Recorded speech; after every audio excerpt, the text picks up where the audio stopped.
నమస్తే. నేను మీ Gopi. Welcome back to our channel. ఈరోజు మనతో వచ్చేసరికి సీనియర్ జర్నలిస్ట్ జగదేవ్ గారు ఉన్నారు. సార్ నమస్తే సార్. నమస్తే. సార్ పిఠాపురంలో మొన్నే పవన్ కళ్యాణ్ గారు అయితే నామినేషన్ వేయడం జరిగింది. పవన్ కళ్యాణ్ గారి పేరుతో దాదాపు ఒక ముగ్గురు పవన్ కళ్యాణ్ అయితే నామినేషన్లో దాఖలు చేశారు. వాళ్ళు కూడా మేము కూడా ఇక్కడ కంటెస్ట్ చేస్తున్నామంటగా వాళ్ళు కూడా నామినేషన్ దాఖలు చేశారు. అంటే ప్రత్యర్థి పార్టీలు అలా పెట్టించారా, లేకపోతే నిజంగానే వాళ్ళు నామినేషన్ వేశారా, ఏంటి సార్ అసలుకి? నిజంగా ఎందుకు నామినేషన్ ఏస్తారు? సేమ్ అదే పేరున్నోడు ఎక్కడ దొరుకుతాడండి?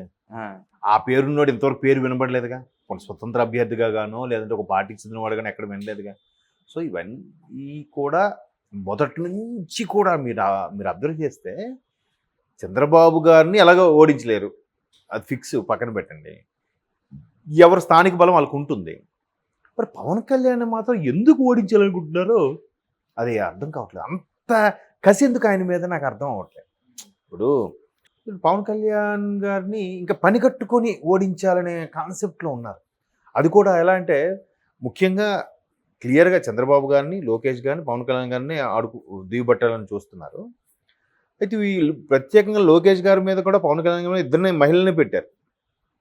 మీరు అబ్జర్వ్ చేశారా? అంటే ఎలాగైనా ఓడగొట్టి ఒక మహిళ మీద ఓడిపోయారా అని చెప్పి మరి కాస్త కించపరిచే విధంగా, బదనాం చేసే విధంగా చేయాలని వ్యూహం పడుతున్నట్టుగా అనిపిస్తుంది. ఎందుకంటే పవన్ కళ్యాణ్ గారు క్లియర్గా చెప్పారు, నన్ను ఓడించడానికి ఇంటికి ₹1,00,000 ఇవ్వడానికి కూడా సిద్ధపడుతున్నారు అన్నట్టుగా. మరి అది మనకు స్పష్టంగా కనిపిస్తుంది. ఆ ఫీలింగ్ ఏదైతే ఉందో అది చాలా ఇదిగా ఆయన మీద రకరకాల విమర్శలు చేయడము, ఆయనకి సంబంధించి ఏవైతే ఉన్నాయో ఆయన నామినేషన్ వేసే ముందు రోజు కూడా ఆయన నామినేషన్ అక్కడి నుంచి మార్చేస్తారు, వేరే మార్చి వేయచ్చు, ఆయన కూడా మార్చచ్చు. వీళ్ళకి ఎలా తెలుసు? పక్క పార్టీ వాళ్ళకి. సజ్జల గారు అన్నారు కదా, వేసేవారు కూడా అంటే ఊరికే మైండ్ గేమ్ ఆడడము, ఒక రకంగా వాడిని ఎలాగైనా గాలి తీసేసేలా చేయడము, ఇట్లా రకరకాలుగా చేయడం అనమాట. కొన్ని రకాల తాయిలాల్ని ఆల్రెడీ అక్కడ అరేంజ్ చేసేయడము, ఆ పోలీసుల్ని గ్రిప్లో పెట్టుకోవడము, లేదంటే ఊరికే కళ్ళెదుట ఏవో ఎలక్షన్కి సంబంధించి పంపకాలు జరగాల్సిన ఐటమ్స్ అన్నీ ఒక 10% ఐటమ్స్ని వాళ్ళ ఎదురు కళ్ళ ముందు ఇళ్ళ చేసి మైండ్ డైవర్ట్ చేసి వెనక నుంచి 90% అందరికీ పంపకాల్లా చేయడం, రకరకాలుగా మనం రోజు చూస్తున్నాం. ఇప్పుడు ఆయన టీడీపీ సానుభూతి పడైన వర్మ గారు ఉన్నారు. వర్మ గారు కూడా పవన్ కళ్యాణ్ సపోర్ట్గానే ఉంటున్నారు. ఆయన చాలా వరకు పట్టుకున్నా కూడా ఎక్కడ చర్యలు తీసుకోవట్లేదంట, ఎవరి మీద కూడా కేసులు కూడా పెట్టట్లేదు కూడా ఆయనే మీడియా ముఖంగా కూడా చెప్పారు. ఇలా రకరకాలుగా. అందుకు ఆయన ఏం చేస్తున్నాడు, అక్కడ ఇల్లు తీసుకుంటే ఆ పార్టీలో సానుభూతి పడు వాడికి టికెట్ ఇవ్వలేదని చెప్పి ఆయన వెళ్ళిపోయి ఈ పిఠాపురంలో ఇల్లుని పవన్ కళ్యాణ్ 3వ భార్యతో ఓపెన్ చేస్తాడా, 4వ భార్యతో ఓపెన్ చేస్తాడా అని వ్యాఖ్యలు చేయడం, ఇంకా రకరకాలన్నమాట. ఎన్నన్నా కూడా ఆయన ఏమి చెలించట్లే, పట్టించుకోవట్లే. అది కాదు కదా, బుల్లెట్ దిగిందా లేదా, అల్టిమేట్గా గెలిచాడా లేదనేది ముఖ్యం. సో అన్ని కుయుక్తులు పన్నినప్పటికి కూడా ఇంకా ఆయన మీద ఈసారి చాలా వరకు సానుభూతి పెరగడం, సానుభూతి కన్నా నమ్మకం పెరిగింది పవన్ కళ్యాణ్ మీద. అంతే కదా, ఈయన ఎందుకు ఇంత తాపత్రయపడడం? నిజంగా డబ్బుల కోసం అయితే సినిమాలు కూడా చేసుకోవచ్చు కదా. ఇవాళ రేపు ఇండియన్ సినిమా అయిపోయింది, తెలుగు సినిమా, తమిళ సినిమా అని కాదు కదా, మార్కెట్ కూడా పెరిగింది కదా, ఈజీగా వస్తున్నాయి కదా. ఈ సినిమా హిట్ పట్టతో కూడా సంబంధం లేదు, టెన్షన్ లేదు. అమ్మ ఇది హిట్ అవ్వకపోతే ఇబ్బందా, అందులో పవన్ కళ్యాణ్ లాంటి వ్యక్తికి అది అసలు లేదు. సినిమా రిలీజ్ అయిపోతే చాలు, సాధారణ హీరో హిట్ అయితే ఎన్ని కలెక్షన్లు వస్తాయో ఆయనకి ఫ్లాప్ అయితే అంతకన్నా ఎక్కువ వస్తాయి కలెక్షన్ కదా. మరి ఇంకేంటి కావాలి ఆయనకి?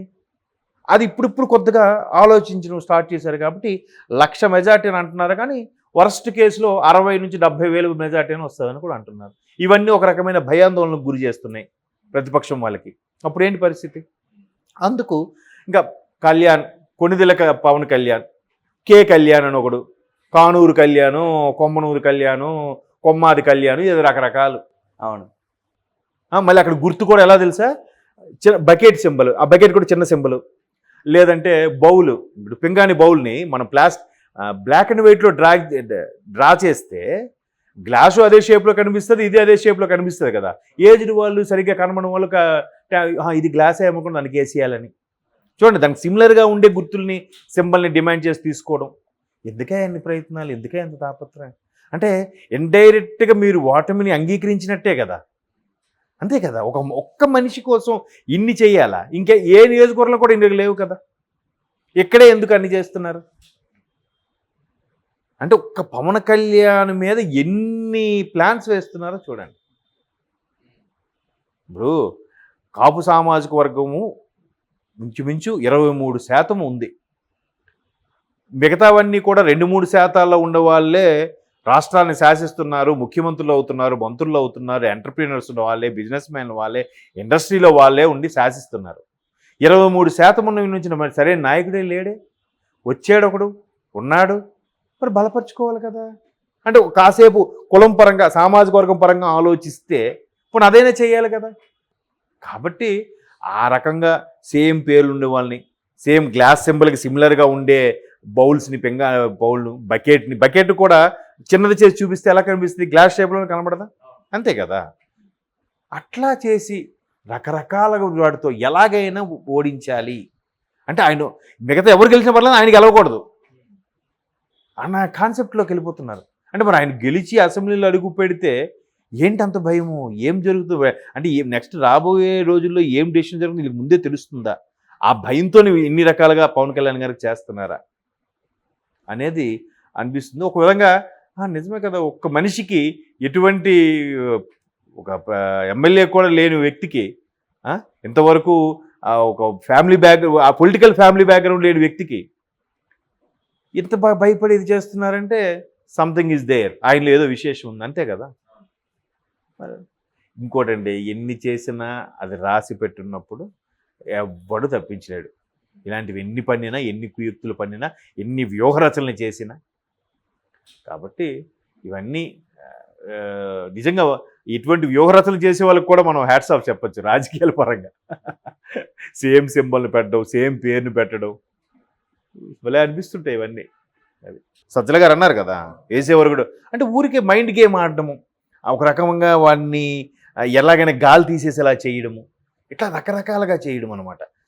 కొన్ని రకాల తాయిలాల్ని ఆల్రెడీ అక్కడ అరేంజ్ చేసేయడము, ఆ పోలీసుల్ని గ్రిప్లో పెట్టుకోవడము, లేదంటే ఊరికే కళ్ళెదుట ఏవో ఎలక్షన్కి సంబంధించి పంపకాలు జరగాల్సిన ఐటమ్స్ అన్నీ ఒక 10% ఐటమ్స్ని వాళ్ళ ఎదురు కళ్ళ ముందు ఇళ్ళలో చేసి మైండ్ డైవర్ట్ చేసి వెనక నుంచి 90%ని అందరికీ పంపకాల్లా చేయడం, రకరకాలుగా మనం రోజు చూస్తున్నాం. ఇప్పుడు ఆయన టీడీపీ సానుభూతి పడైన వర్మ గారు ఉన్నారు, వర్మ గారు కూడా పవన్ కళ్యాణ్ సపోర్ట్గానే ఉంటున్నారు. ఈ పిఠాపురంలో ఇల్లుని పవన్ కళ్యాణ్ 3వ భార్యతో ఓపెన్ చేస్తాడా, 4వ భార్యతో ఓపెన్ చేస్తాడా అని వ్యాఖ్యలు చేయడం, ఇంకా రకరకాలన్నమాట. ఈయన ఎందుకు ఇంత తాపత్రయపడడం? నిజంగా డబ్బుల కోసం అయితే సినిమాలు కూడా చేసుకోవచ్చు కదా. ఇవాళ రేపు ఇండియన్ సినిమా అయిపోయింది, తెలుగు సినిమా, తమిళ సినిమా అని కాదు కదా. మార్కెట్ కూడా పెరిగింది కదా, ఈజీగా వస్తున్నాయి కదా. ఈ సినిమా హిట్ ఫటతో కూడా సంబంధం లేదు, టెన్షన్ లేదు. అమ్మ ఇది హిట్ అవ్వకపోతే ఇబ్బందా. అందులో పవన్ కళ్యాణ్ లాంటి వ్యక్తికి అది అసలు లేదు. సినిమా రిలీజ్ అయిపోతే చాలు. సాధారణ హీరో హిట్ అయితే ఎన్ని కలెక్షన్లు వస్తాయో ఆయనకి ఫ్లాప్ అయితే అంతకన్నా ఎక్కువ వస్తాయి కలెక్షన్ కదా. మరి ఇంకేంటి కావాలి ఆయనకి? అది ఇప్పుడు కొద్దిగా ఆలోచించడం స్టార్ట్ చేశారు కాబట్టి 1,00,000 మెజార్టీ అని అంటున్నారు. కానీ వర్స్ట్ కేసులో 60,000-70,000 మెజార్టీ అని వస్తుందని కూడా అంటున్నారు. ఇవన్నీ ఒక రకమైన భయాందోళనకు గురి చేస్తున్నాయి ప్రతిపక్షం వాళ్ళకి. అప్పుడు ఏంటి పరిస్థితి? అందుకు ఇంకా కళ్యాణ్, కొణిదెల పవన్ కళ్యాణ్, కే కళ్యాణ్ అని ఒకడు, కానూరు కళ్యాణ్, కొమ్మనూరు కళ్యాణ్, కొమ్మాది కళ్యాణ్, ఏదో రకరకాలు. Okay sir, thank you sir.